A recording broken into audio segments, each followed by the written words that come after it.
राज्यात ज्यावेळी निवडणुका होतात, मग ग्रामपंचायती असो, जिल्हा परिषद असो, पंचायत समिती असो किंवा नगरपंचायतींच्या असो, त्या वेगवेगळ्या वेळेत होत असतात. आता कोर्टाच्या निर्णयामुळे सगळे लांबले मुनी एकत्रित झाले, मात्र प्रत्येक एका नगरपालिकेचा निकाल लागत असतो, दुसरा 1 वर्षाने लागत असतो. एका निकालावर दुसरा परिणाम होऊ शकतो ही कल्पना असती तर नगरपालिकांच्या निवडणुका ह्या एकाच वेळी झाल्या असत्या आतापर्यंत.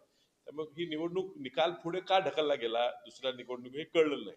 आज तर महापालिका जाहीर होत असताना त्यांनी 2 वगळता सगळे जाहीर करणार असं जर बातमी असेल ती खरी असेल तर मग निकाल त्या राहिलेल्या 2 झाल्याशिवाय निकाल लावणार नाहीत का, हा प्रयत्न आहे का?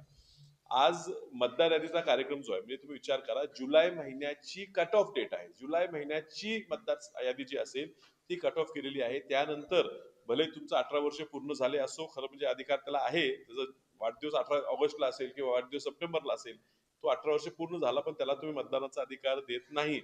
जुलैला फायनल करून सुद्धा आता डिसेंबर संपत आला तरी अजूनही तुम्हाला मतदार यादी कंप्लीट करता आली नाही.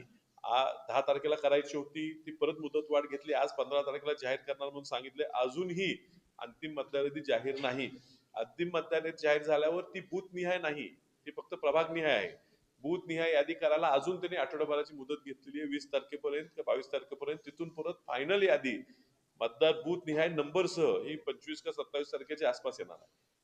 निवडणूक प्रक्रियेला परंपरा आहे की सिस्टम आहे. आधी मतदार यादी तयार होते, त्यानंतर निवडणूक जाहीर होते.